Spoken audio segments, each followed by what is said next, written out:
പശ്ചിമേഷ്യൻ സംഘർഷം അവസാനിപ്പിക്കാനും ഹോർമൂസ് കടലിടുക്ക് വീണ്ടും തുറക്കുന്നതുമായും ബന്ധപ്പെട്ട് സ്വിറ്റ്സർലാൻഡിൽ ആരംഭിച്ച US-ഇറാൻ ചർച്ചകളിൽ അസ്വാരസ്യമെന്ന ഞെട്ടിക്കുന്ന റിപ്പോർട്ട് പുറത്തേക്ക് വരുന്നു.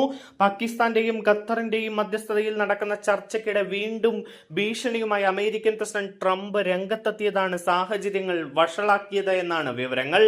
ലബനനിലെ ഹിസ്ബുള്ളയെ തടഞ്ഞില്ല എങ്കിൽ ഇറാനെ വീണ്ടും ആക്രമിക്കുമെന്നായിരുന്നു US പ്രസിഡന്റിന്റെ പ്രസ്താവന. ഇത് ചർച്ച പിരിയാൻ കാരണമായി എന്ന വിവരമാണ് പുറത്തേക്ക് വരുന്നത്. എന്നാൽ ഈ പ്രസ്താവനയിൽ പ്രതിഷേധിച്ച് ഇറാൻ പ്രതിനിധി സംഘം വേദി വിട്ടുപോയി എന്ന വാർത്തയും പുറത്തു വരികയാണ്. വാക്കുകൾ സൂക്ഷിച്ചുപയോഗിക്കണമെന്നും ജാഗ്രത പാലിക്കണമെന്നുമാണ് ഇറാൻ പാർലമെന്റ് സ്പീക്കർ തുറന്നടിച്ചത്. സമാധാന ചർച്ചയിൽ അസ്വാരസ്യങ്ങൾ വ്യക്തമാക്കുന്ന റിപ്പോർട്ടുകളാണ് അന്താരാഷ്ട്ര മാധ്യമങ്ങളും പുറത്തുവിട്ടുകൊണ്ടിരിക്കുന്നത്.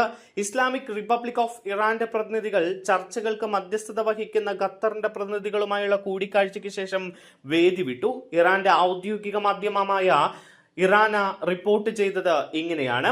ട്രൂത്ത് സോഷ്യലിലൂടെയാണ് ട്രംപ് ഇറാനെതിരെയുള്ള ഭീഷണി മുഴക്കിയത്.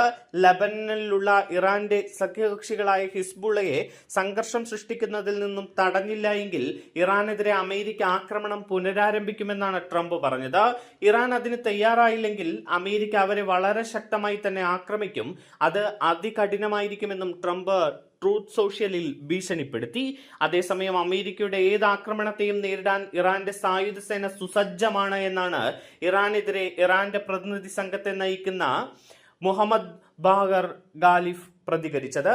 എന്തായാലും പശ്ചിമേഷ്യൻ സംഘർഷം ഒരു സമാധാന ചർച്ചയിലേക്ക് പോകുന്നു എന്നും സമാധാന കരാർ ഉടൻ വരുമെന്നും പ്രത്യാശിച്ചിരുന്ന ലോകത്തിനു മുന്നിൽ ഇത് വലിയൊരു അടിയായി മാറിയിരിക്കുകയാണ്. കാരണം ട്രംപിന്റെ കടുംപിടുത്തവും വായ്വിട്ടുള്ള വാക്കുകളും ഇപ്പോൾ ഇറാനെ കൂടുതൽ ചൊടിപ്പിച്ചിരിക്കുകയാണ്. ഇങ്ങനെ പോവുകയാണെങ്കിൽ സമാധാന കരാർ നിലവിൽ വരുമോ എന്ന ചോദ്യം വീണ്ടും ഉയരുകയാണ്. ഇറാനുമായി കൂടുതൽ അസ്വാരസ്യത്തിലേക്ക് ട്രംപ് പോവുകയാണെങ്കിൽ പശ്ചിമേഷ്യൻ സംഘർഷം വീണ്ടും കലുഷിതമാകുമെന്ന കാര്യത്തിൽ സംശയമില്ല.